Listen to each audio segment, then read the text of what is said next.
What's the difference between a sanitizer and a disinfectant? Have you ever heard of a nanoseptic self-cleaning wrap for a door handle?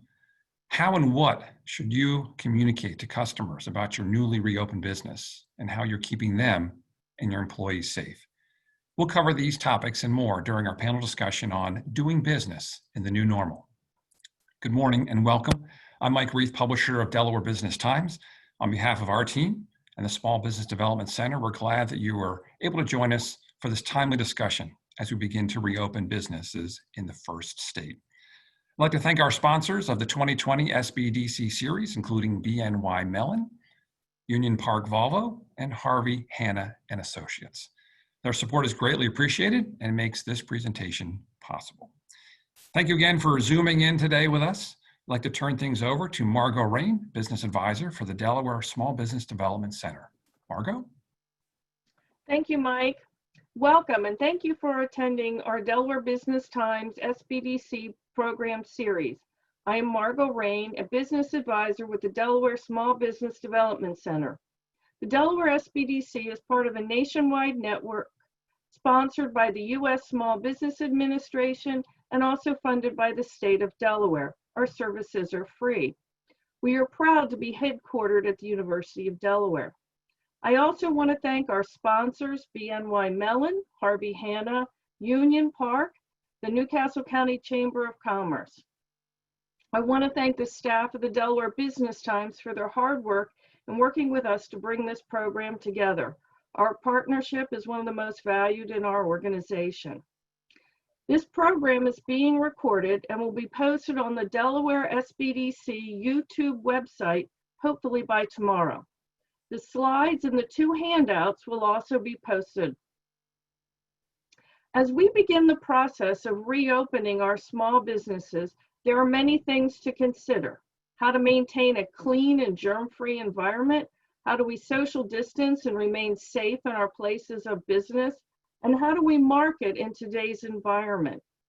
We have asked 3 industry experts to provide us with some insight into how to begin this process. Cheryl Ecton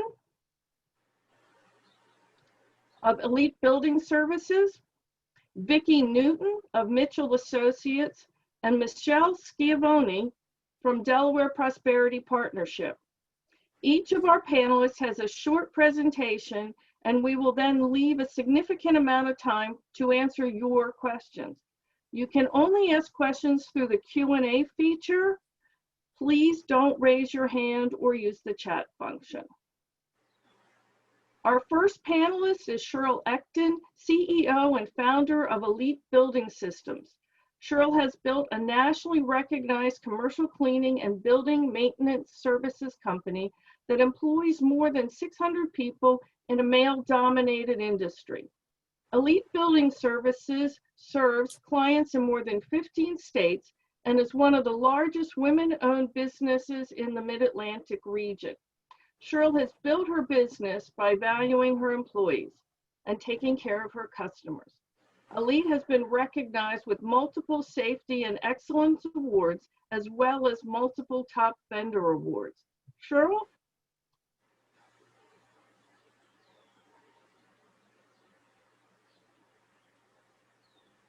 Are we on? Yeah, okay, good morning. Good morning. I'd like to talk to you first about how to prepare your office for when you do reopen, and then once you've reopened your office, how to maintain cleaning your facility. So the first thing that you need to do is you need to assess your office space. And just to point out, areas that are not occupied for more than 7 days, they just need routine type of cleaning. These type of cleaning surfaces may vary based on what type of facility you're in. Number one, are you the landlord of your facility? Are you responsible for the cleaning of your offices? Or do you have a landlord? Are you in a multi-tenant building? If you're in a multi-tenant building, chances are your landlord provides daily cleaning services for you. If they provide daily cleaning services, my recommendation would be to check with them to see if they are also going to include a daily touch point cleaning. Do you share your space with any other businesses, or do you also share your common area? Are you responsible for your common area cleaning? So these are some things that you need to assess and figure out what your responsibility is versus what your landlord's responsibility is. And then the second thing in assessing your office space is performing a touch point audit. Each facility is going to be very different in what types of surfaces that are frequently touched by their employees. And some key examples of things that I think are most commonly touched are light switches, doorknobs and handles, phones, kitchen appliances, water coolers, keyboards, faucets, sinks, toilets. Those are the most commonly type of touch surfaces. And then the next thing you need to do is implement a cleaning schedule. So you need to determine how your area is going to be disinfected. You need to prioritize disinfecting your frequently used areas, what those surfaces are. Once you've made that list of what your most touch points are, then you implement this system in a frequency of disinfecting. You need to consider the resources and the equipment that are needed. So these are talking about your personal protective equipment. And most commonly, the things that are used at this point are wearing masks whenever you're cleaning, whenever you're using chemicals, and then also gloves. Using the appropriate cleaner and disinfectant product. If you were to go on the CDC site right now, they have a list of EPA approved disinfectants that will fight against COVID-19. Simple bleach and water is also a disinfectant if there's a shortage of supplies, as we have seen right now. There is a difference between some sanitizers and disinfectants. A lot of times sanitizers are used in food type of facilities where they need to kill bacteria very quickly. Disinfectants completely destroy germs within 10 minutes. Usually our recommendation is that you're disinfecting at least once daily, if not possibly a midday cleaning during the day to hit the touch points. And then you need to maintain and revise your schedule if need be. So you want to continue, once you've reopened your facility, you want to continue this process on a daily basis and making sure that you're hitting these touch points every single day. Continue to maintain safe practices. You know, we constantly are constantly hearing right now to wash your hands and wash your hands frequently, using face coverings, and also common sense is just staying home if you're not feeling sick, if you're feeling sick. Continue maintaining social distancing, staying 6 feet away from each other. Reduce the sharing of your common area spaces and the frequently touched areas, if at all possible. One of our recommendations also is to create an outbreak plan, and different states and local authorities will have plans that you should follow, but I would advise you to have a plan in place for your type of facility. And again, facilities vary from food facility versus a medical facility versus an office facility. So our recommendation is at least get a starting point and have some sort of an outbreak plan and communicate with your staff what your outbreak plan is going to be. The next slide is at least a starting point for an outbreak. I'm not going to get into every single area. This is an outbreak plan that we have, but it should also be specialized and personalized to your type of facility. Again, communicating this plan with your staff as well, and what you need to do once you've had an outbreak as far as cleaning is concerned. So we'll go to the next slide. A few important reminders about reducing this risk is that keep in mind that coronavirus on objects normally die within hours to days. Routine cleaning with soap and water and antimicrobial soap is always good to use, and it lowers the risk of spreading the infection. Again, I'm not going to read through every single bullet point, but wearing gloves, being careful when you're using the products, being careful not to mix products together. If you're going to use bleach, don't mix it with the disinfection. You won't like the outcome, and it's not going to feel really great. So again, just making sure that you're following the directions on the chemicals that you get. Most janitorial supply companies that you can find locally will give you recommendations for your type of facility as to what products that you should be using. Again, practicing social distancing, wearing face covering, and following the hand washing and sanitizing of your hands is always a good practice in reducing the risk as well. Some tips that we have for our office, and these are implemented, we're about to reopen our office pretty soon, and we're requesting that our office use Teams. We have Teams, Microsoft Teams. We also have Zoom. Instead of or using each other's office phone extension, if you must work with a coworker, we recommend that you stay the 6 feet away. We are suggesting that you don't have more than 2 people in the kitchen at a time. And if it's necessary, eat lunch at your desk or go out. We have disinfectant wipes in the kitchen where you can wipe off the coffee machine, the microwave, the refrigerator door.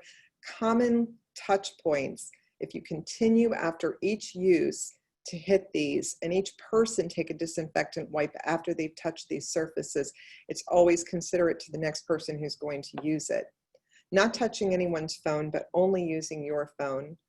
We're providing hand sanitizer for everyone's desks, as well as disinfectant wipes. If that's something that you can do for your staff or you provide for yourself, we recommend that you do that. Wiping down the bathroom, the touch points in the bathroom after you've touched it, again, recommendation, putting disinfectant wipes in there as well. Not shaking anyone's hand, and also limiting the use to common office resources and supplies, such as your file cabinets and your copier. And if there's a way for you to reduce using that with, or having multiple people use those type of machines. So that is some of the things that we wanted to touch on, some of the cleaning that we wanted to touch on. And, you know, as they've determined, the viral load is less than they originally thought on the surface, but we always recommend taking these steps to disinfect your facility. And that's what I have for you today. So I'm going to pass it on to Margot. Thank you. Thank you, Cheryl. That was really interesting, and I never realized there were so many touch points in an office. Next is Vicki Newton. Vicki is the Senior Interior Designer and Space Planner with over 30 years experience at Mitchell Associates. And Mitchell Associates is a multidiscipline design consulting firm offering expertise in architecture, interior design, space planning, environmental graphics, and recognition design build. Vicki's strong project management skills, partner with design and planning, have developed strong relationships and returning clients. So Vicki, tell us how to keep our places safe. Thanks, Margot. And thanks for everybody that's participating today and your attention. Let's go to the next slide. We've all been exposed to a lot of information, a lot of studies, a lot of science, a lot of information that's changing. And as I look to my leaders like Gensler and Steelcase that have huge research departments, they've kind of categorized it, maybe a little simplified. There's kind of, because everybody's ready to make some changes, and what do we need to do? And I think the biggest question as we talk to each other in these various Zooms is, so what's your office doing? Our approach, you know, at Mitchell Associates, has always been, there's no design solution that's the same for anybody, anyone finds. And the same thing is, I think, your approach of how you open up your office. You know, there's not going to be the same solution for everybody. And we're going to try to go through all the different tools, strategies, ideas that maybe you're going to pick which ones work for you. We kind of approach it that there's the now. Where we are today, kind of moving into the new. We've got a lot of information, and the best way to deal with it, if we have to go back into our offices, taking care of the social distancing, using the PPE. But really, we're not talking about changing anything physically. We're talking about changing our behavior. Basically protecting ourselves, because I think the biggest thing as an owner, or as a staff person coming into an office, is that we want people to feel safe in a place, whether it's their office, whether it's their home. Okay, so then there's the need. We're all getting ready to move into it, whether it was June 8th or June 1st or June 15th.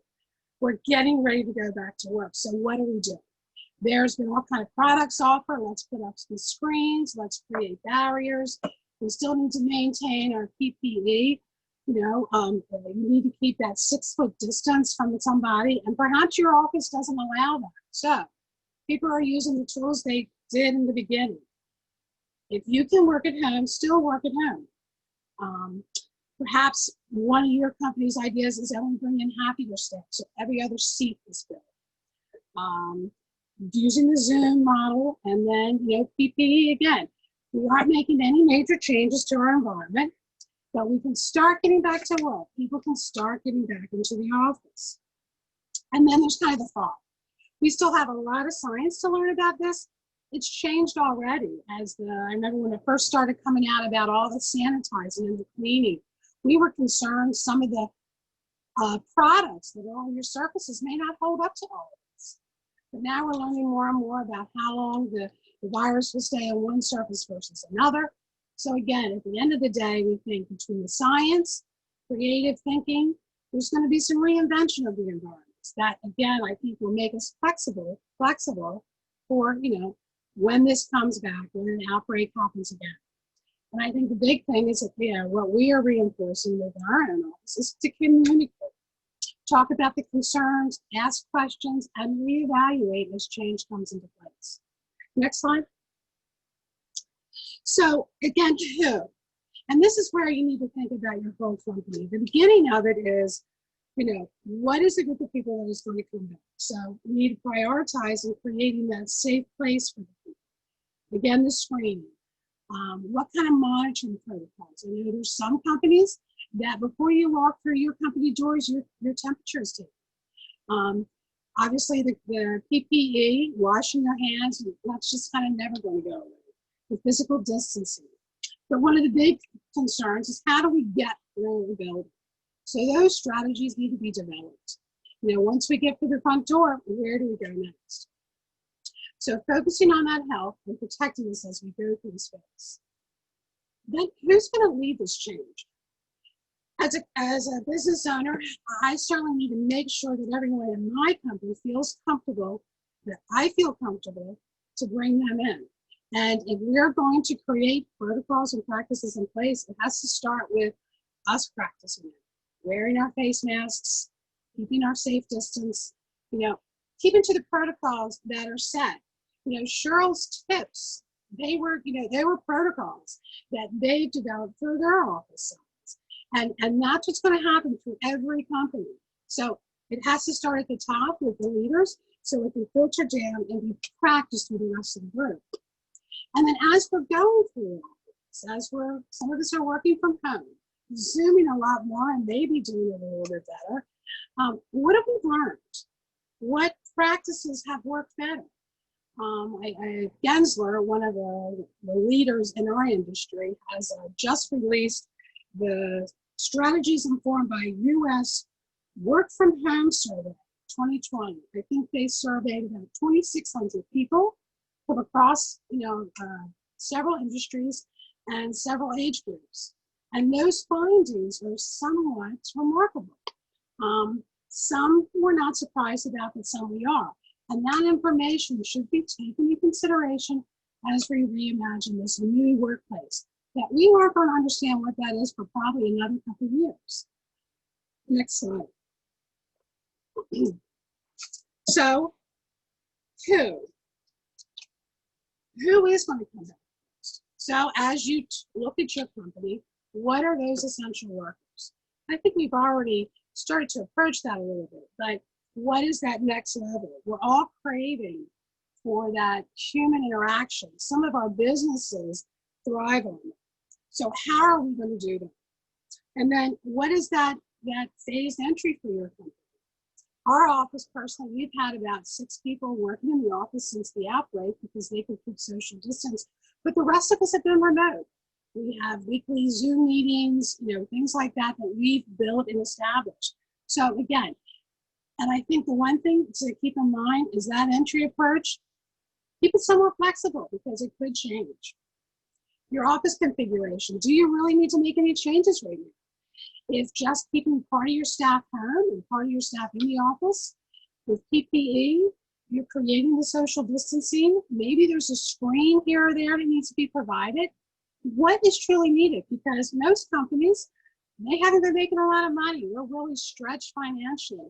So the last thing you want to find out is that you have to make another investment just to survive. And survive has been the key for a while. So all these things are going to come into consideration, and then you're going to kind of have a protocol.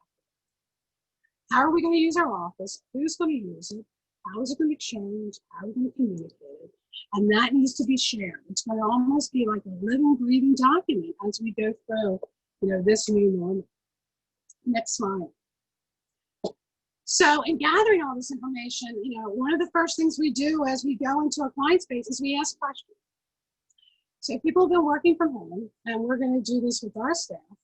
We're going to ask them questions, how they feel. Because at the end of the day, I think for people to come back into the office, we all want to feel safe. So we need to start diving in. What are their concerns? And then how much can we address? Because maybe the solution is, I can't address your concerns. I can't keep you safe in the office. So we're going to create your job so that you can work with me. Again, it's not going to work for everybody, but this is the approach.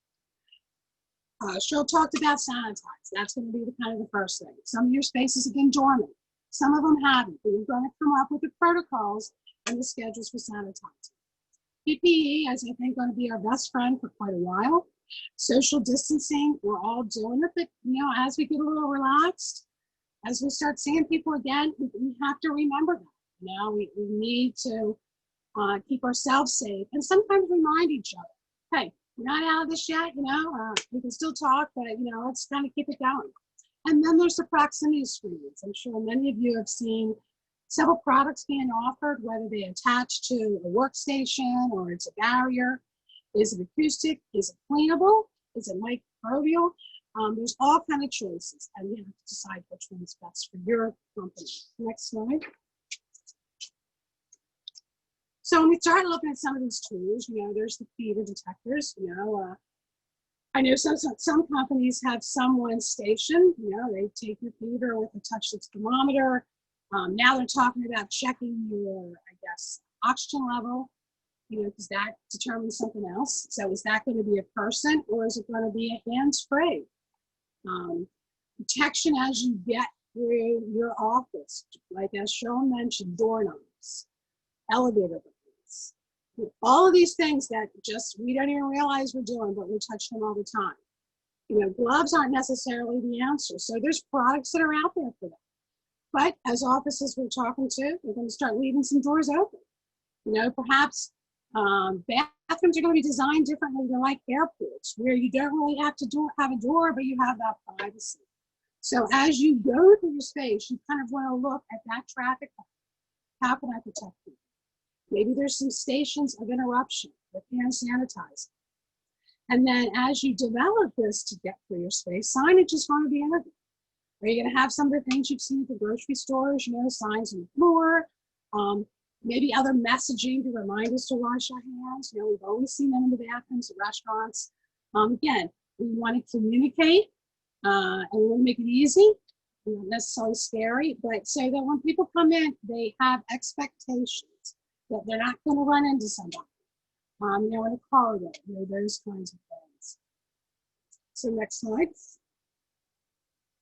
So one of the other big things that I've heard out there is fresh air. We all thought that when it got warm, the virus is going to go away. There is a lot of information out there, and I am not the professional in that field. Your mechanical designers or engineers, they're the ones you're going to want to reach out to depending on your facility. The way the code has been developed for fresh air in buildings, we have some ability there, but not too much ability to change it. But there are other things that you can look at. This little graph in the center kind of refers to all the areas that, licensed professional can look at within your space or your building to see what can be done. You may have heard some comments out there about what UV light does. Well, UV light can really hurt the human person, but maybe if something can be put into the ductwork, there are products that are available. They have costs associated, but is that something that works for you? Maybe it doesn't. Again, these are all tools that are out there. Some of them have been out there.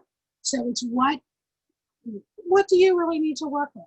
And reaching out to a local professional can really shed some light, answer some questions, and give you a base point to move forward. Next slide. So what's the office going to look like when we go in tomorrow? Do you think we'll ever sit across the table with someone that's not who you've been isolated with? As you look over on the left, typical floor plan. We've been striving for years and years to get high desk density. Square footage is an expensive piece of, commodity for a business. So if you can envision only every other seat is filled, that can work for a while. How long are we going to want that space to be empty remains to be seen. But you can easily kind of move into the space, half of your staff works home. You're not gathering in the other spaces, the living rooms, you're going to maintain your social distancing.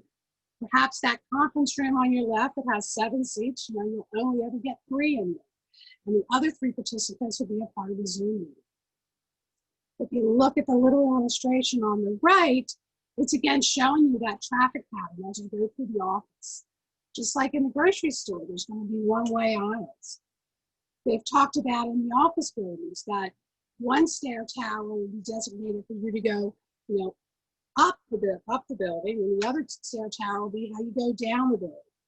Again, these are just protocols in place that will be able to help us keep our social distancing. And again, every building is going to be a little bit different. Next slide. So, in the beginning of all this, it's been all this data on the physical space. How do we keep ourselves protected from the virus itself? And, 9 weeks in isolation, for most people, it's also adding another element, our kind of mental health and well-being. It's been very stressful. And so one of the other things we want to concern as we remind people which direction to go, which bathroom to use, wash your hands, et cetera, don't forget about artwork. Don't forget about the other messages, because we need to kind of help ourselves get lifted up with you. So all of those elements are as important as well. Some of the graphics on here are sharing what this Gensler report found. And I think many companies realize that a lot of their staff could work at home, it could be successful. We haven't certainly gotten the science on, how productive we are. There's still a lot to learn. And I think as we continue through that, that's the kind of thing to keep in mind, is that there's a lot of do's that we can do. There's a lot of recommendations, but maybe some of it is done. Just kind of wait for a little bit, let the science catch up with us, make your approach flexible without high investments, and reach out to some people that can help you with some of these questions and answers. As you can see, there's a lot of elements that take into account when you go back into your office. And it will be a team that will probably help you come to that answer. Next slide. And thank you for your attention. Thank you, Vicki. That was really helpful, really interesting. I'm kind of like all those people. I'm anxious to get back to work and be with my coworkers. I really miss them. Actually, and I even miss being able to be physically in the same place as the speakers here today. Michelle Schiavone has extensive experience in marketing strategy, brand building, place marketing, and governance. As a director of external relations and marketing for Delaware Prosperity Partnership, she is responsible for building greater awareness and understanding of Delaware's value proposition, both nationally and marketing as well. So, and internationally. She has presented nationally on brand strategy and marketing, as well as on fundraising. So Michelle, please tell us, how do we market today with this very changed environment? Thank you, Margot, and thank you to my colleagues. First slide, please. Next slide. Yep. Here we go. So from my perspective, if we were all in the same room and I asked everybody what makes a great brand, it would be very interesting and insightful to hear your answers. We don't have that opportunity. So I'm going to talk a little bit about what does in fact make a great brand. And I think you experienced it today with what my colleagues Cheryl and Vicki talked about. So from my perspective, marketing a brand is all about the experience a consumer or a customer, somebody has with that brand. You're going to hear the word experience a lot, and it's going to be very relevant to the new normal we're now navigating. So for instance, if you took Vicki's presentation or you took Cheryl's presentation, top of mind words that I would use: confident, expertise. These people know what they're talking about. And Michelle Schiavone, as a consumer, is going to trust the information that they just gave me. So when we talk about building a brand and we talk about messaging during these times, you just saw two very excellent examples of how you manifest a brand: project confidence, project expertise, and project reassurance. Those are going to be very important as we move out of phase 1 and into phase 2 and further. But having said all that, it's not just going to be about re-engaging and diminishing our physical distance from each other. In point of fact, what we've discovered in the last 12 weeks, if we didn't know it before, is that virtual is in fact our new reality.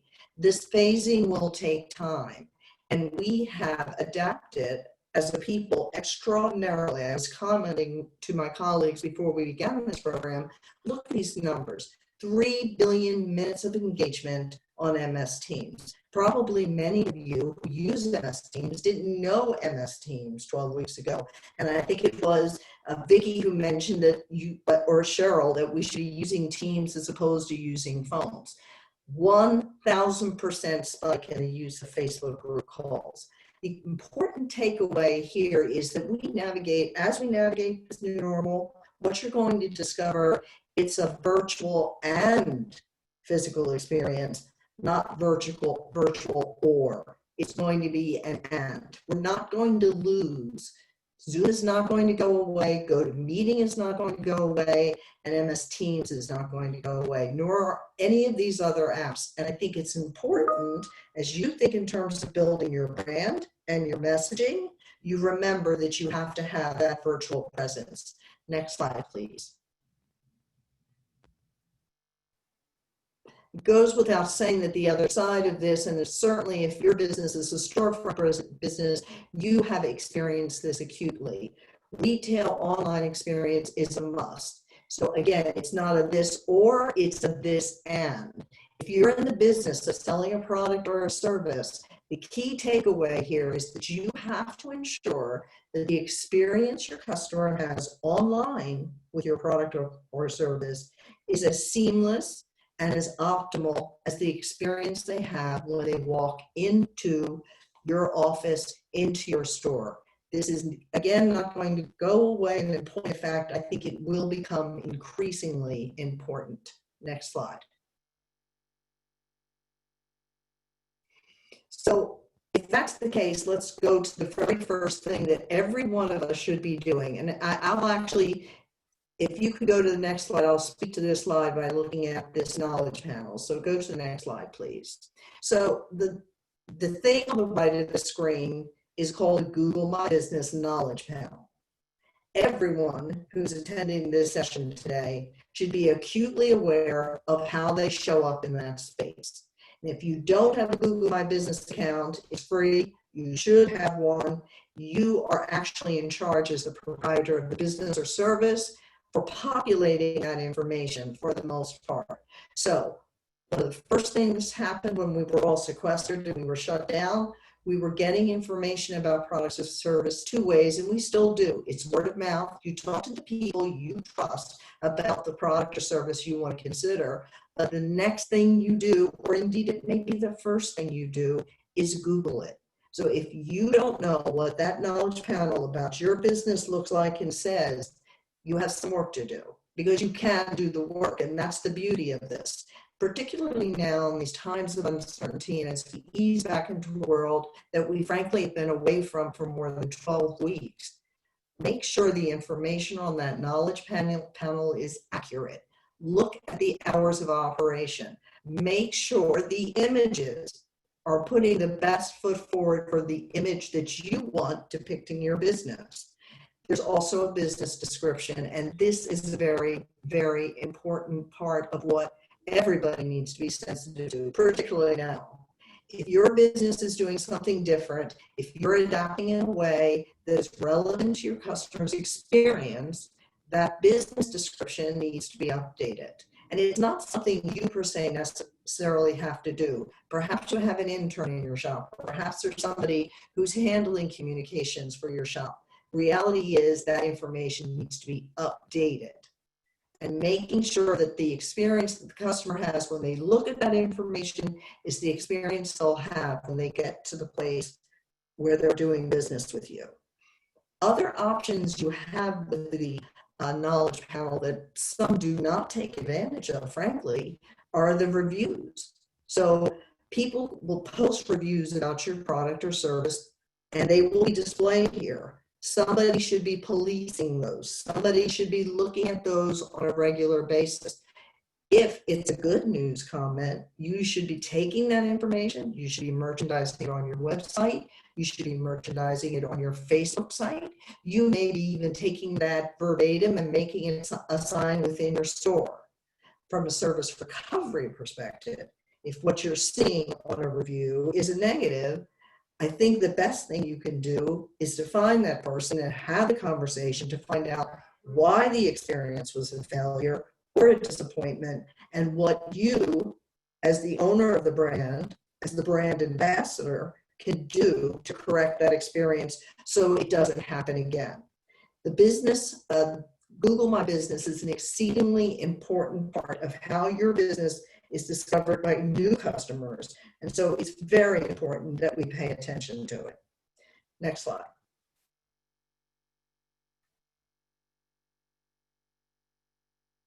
So when people ask me, what should we say? I want to get more specific about do's and don'ts, but the first word that comes to mind is over communicate. Information, for instance, that Cheryl and Vicki has given us today is a lot of information, but it's all information that ensures that you're going to have a safe work environment. People are anxious. Yes, good news, we're in phase 1. Better news, we're going to phase 2. But the reality is more people died of COVID in America than died in the Vietnam War and the Korean War. This is not something that people are going to forget.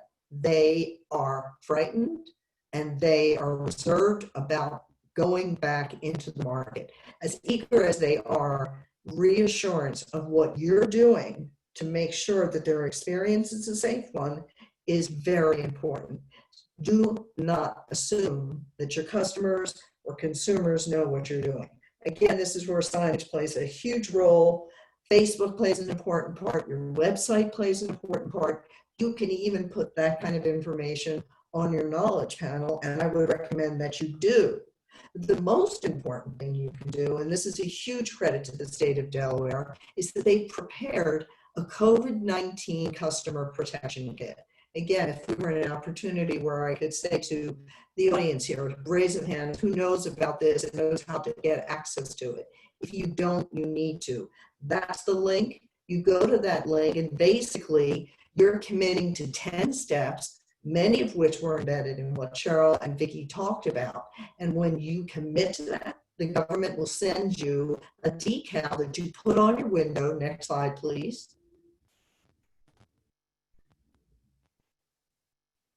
That basically assures the person going through your doors that you have taken all the necessary steps to participate in the state of Delaware's customer protection guidelines.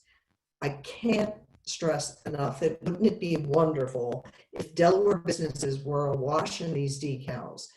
One of the things that Delaware has a distinct advantage over our surrounding mid-Atlantic community, frankly, is that we have a variety of lifestyles. We have a less dense community. We should be considered a very, very attractive place at this point in time for a variety of reasons, not the least of which we're doing a masterful job of testing.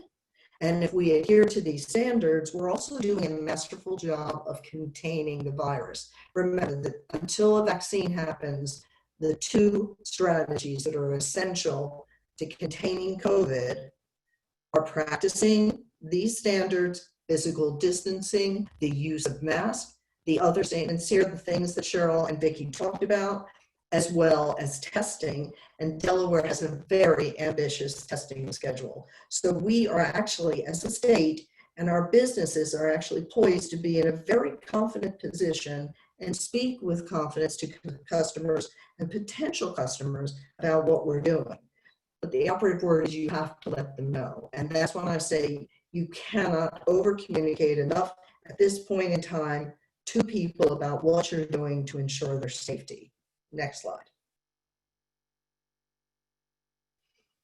Marketing is also about exceeding customer expectations in unexpected ways. And what do I mean by that? I think this is actually a pretty important point to keep in mind from a marketing perspective, where we are with COVID at this point in time, because trust me, someone's going to show up at your workplace. They're going to be busy. They're going to be rushed.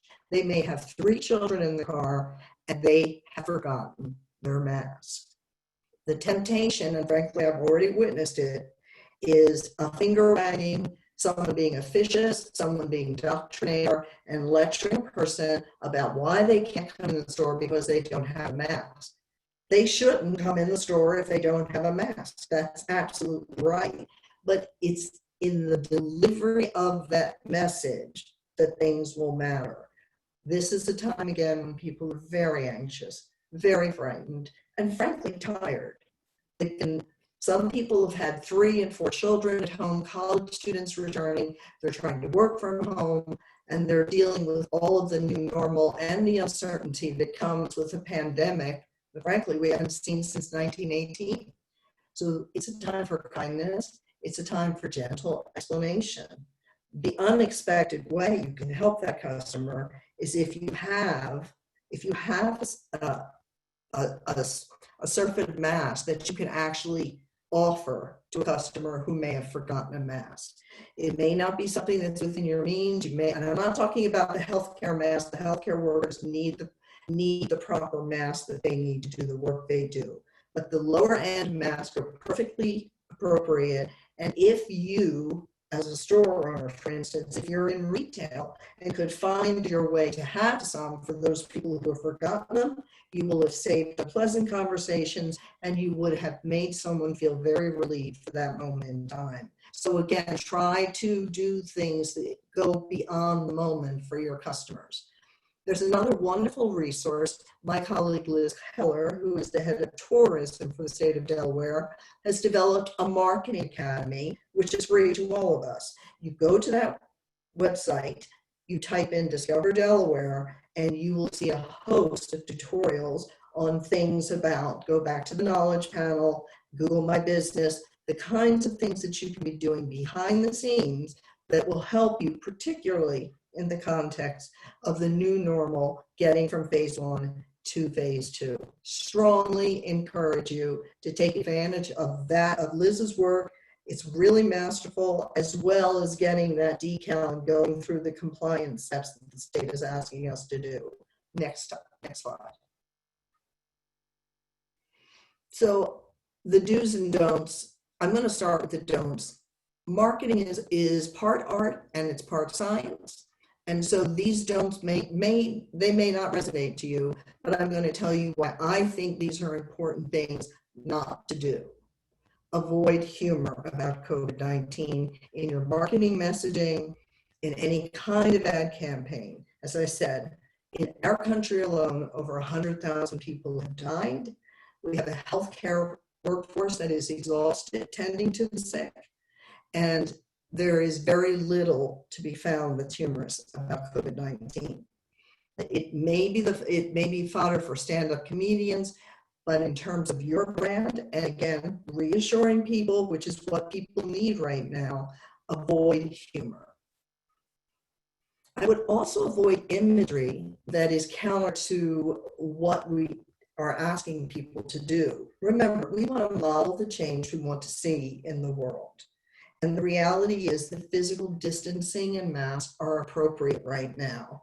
So it's probably not a good time to assert messaging that shows the kind of intimacy and connectivity that we're all familiar with and used to. Frankly, it's counter to what we're asking people to do. And so from an advertising messaging perspective, I think we should make an effort to avoid those things. Again, model the behavior you want to see in others. Finally, again, a subjective point, some may not agree with this, but try not to merchandise or profit from COVID-19 with special limited time COVID-19 sales. I've seen some of them.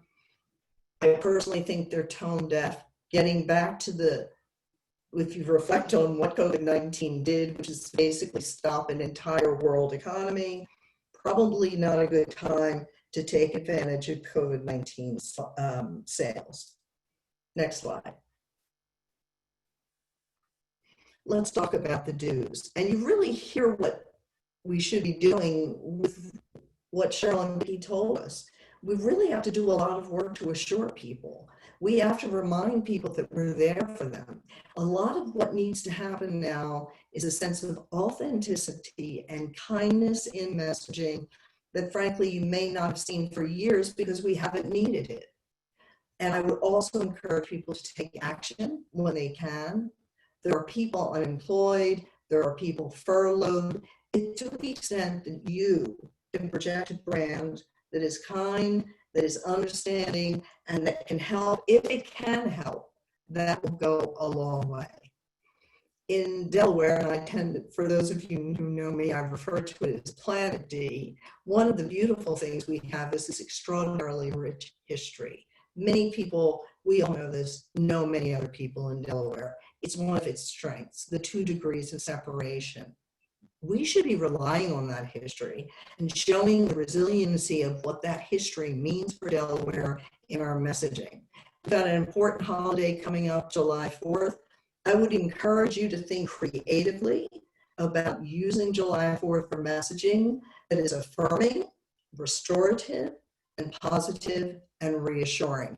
And again, that knowledge panel that I told you about, that's the perfect place to put that kind of a message. So if somebody's Googling your business, that's what they're going to see. Next slide.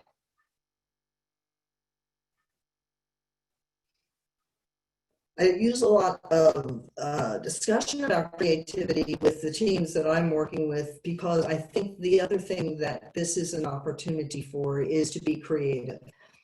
Not so much creative in an artistic way, although I believe that the arts play an important part in our country healing and surviving COVID-19, but be creative in other ways.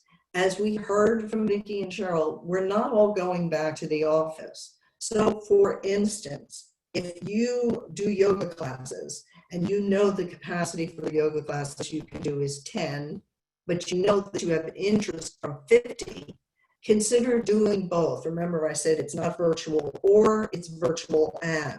So maybe there are classes on site, but continue or try to consider doing classes that are Zoom or go to meeting classes for yoga or anything that would lend itself to that, so that the people who can't get to the class that's only 10 people have that other opportunity. Again, no fear in being creative and trying to do as much as you can to reassure people and to provide people with the connectivity that they've been missing. Next slide.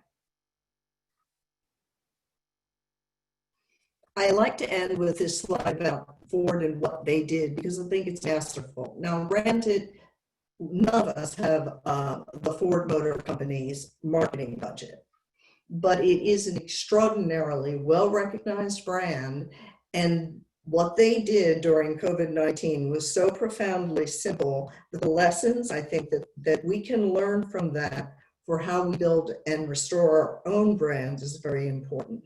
So Ford had a huge 100-year campaign. They were ready to launch it, and COVID-19 struck. It totally froze the campaign. It totally shifted. It relied on its 100-year history here in America of working through the many things that have happened in this country in the past 100 years. It gave a message of resiliency.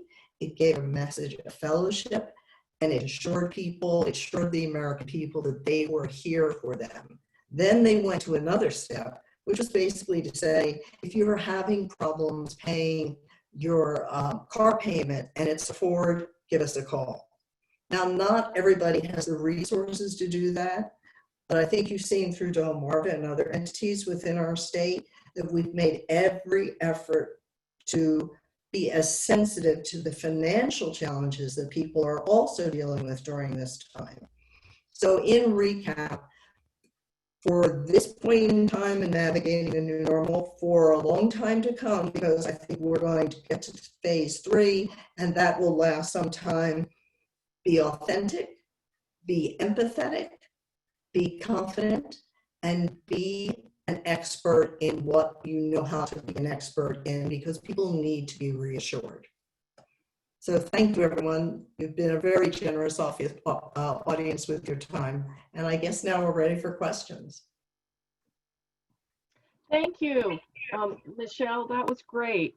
And I'm looking, I mean, if you've got some questions, please type them in now. We got a couple.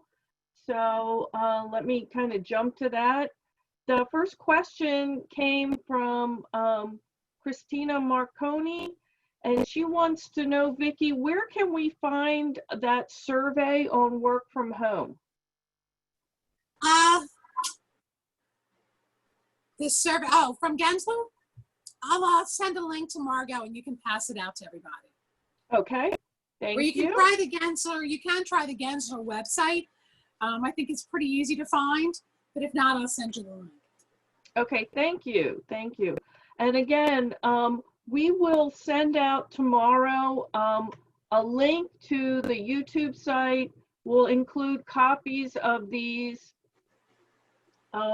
slides.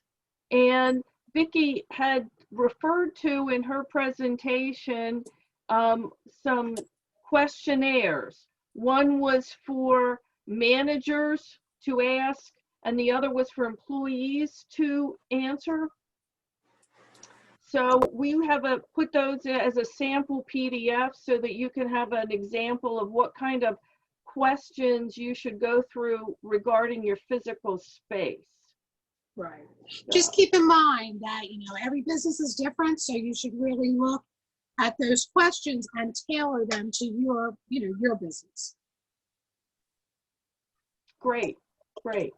Another question for Vicki. Are you seeing existing open spaces being reconfigured, and is there a large cost to doing that? There's certainly a large cost to reconfiguring spaces, but it really depends on what your product is and how much reconfiguring you do. Right now, I am not seeing clients reconfigure. They are kind of holding still a little bit, waiting for science to catch up with us.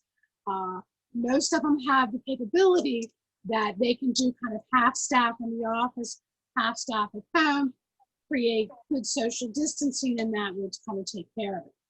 There are some products out there that you can actually put on a chair so someone can't sit on it. So for instance, if you have a conference room and you want to maintain a certain seating, again, in those stations where you don't want them occupied right now, you can put something on that. But most of my clients, other than maybe some signage to not use some of the living rooms, the way they used to, they're really trying to be patient, focus on keeping their staff safe, whether it's through PPE or staying at home, and just kind of waiting for science to catch up with us. Okay, I have a couple questions for Cheryl. How hard has it been to keep your team of cleaners and staff encouraged during this tough fight? Actually, I've been really proud of our staff. I think they understand that we're on the front line of this coronavirus and this pandemic. And I've been extremely proud of how we've stepped up to the plate. We've been extremely busy, and we've been out there taking care of facilities and taking proactive measures that our clients want for their tenants and their employees. And we've also been in a reactive mode to taking care of contaminated cases. We as a company, I mean, we've really worked together as a team, but I'll tell you what, our employees have been out there and they've really stood up to the challenge. They've gone out there, they work hard every single day, every single night. It's really not been hard to motivate them. We have had some family members that have had to, some employees that have had to self-isolate due to family members with COVID outbreak and have not been able to come to work. But for the most part, our staff has stayed in place and they've been out there kind of on the front line fighting this. So we have really never had to motivate them. They've really stayed motivated. We've done some things, handed out gift cards to our teams that are out there taking care of contaminated cases. We give them Wawa gift cards and things just to show our appreciation, because we realize they're putting their health at risk every time they go out there into a facility. They don't know who's occupied those facilities, and they don't know what they're going to encounter when they get there. So, we as a company have done some things in terms of their pay and gift cards and whatnot, but they've really, they haven't asked for it. They've just gone and done it. Thanks, Shirley. It sounds like you've got a great team there behind you, working really hard. The next question is also for you. Where would you suggest we source cleaning products like disinfectant wipes while they are in such high demand? Well, I would there's more and more places are starting to stock up. In the beginning of this crisis, it was very difficult to find them. We use a couple of different sources, wholesale janitors right in Wilmington. There are also Progressive Systems, called Progressive Systems as well. I know that they have a lot of products. We get most of our products from them. You can call them. You can try to find the wipes there. I would just call around to different janitorial wholesale type of companies, and they're going to probably have more availability with the products. That's where we get most of ours from. Thank you. I'm beginning to be convinced that I'm going to have to carry around a package of those Lysol wipes with me everywhere I go. So. Yeah, we're actually providing disinfectant wipes on everyone's desks, and like I said, in the kitchen and pertinent places where you're constantly touching. But in the beginning of this whole pandemic, it was very difficult to find supplies. I mean, we were getting them from all over the country. Now, I think because a lot of manufacturers have stepped up the production of these products, you're seeing a little bit more now available. Yeah, fortunately. We've got a comment from Diane Rizzo. Michelle, thank you for your presentation. This new norm of selling is definitely going to be different. You offered great ideas staying on the brand, and messaging is key in addition to being confident and being an expert. Yeah, I mean, what would you say is just the one single most important thing that businesses need to be doing in this new marketing era? At this point, to be empathetic, to truly project as much empathy authentically as you can. I mean, get back to business, have the best product, to make sure it's differentiate yourself as you can. But I do think that this is a time for empathy at the storefront, just as it is everywhere else. Thank you. That's all the questions we have, and it's noon, so we're more or less out of time. I want to thank Cheryl and Michelle and Vicki for their hard work in putting this together and the wonderful tips and clues that they have given us.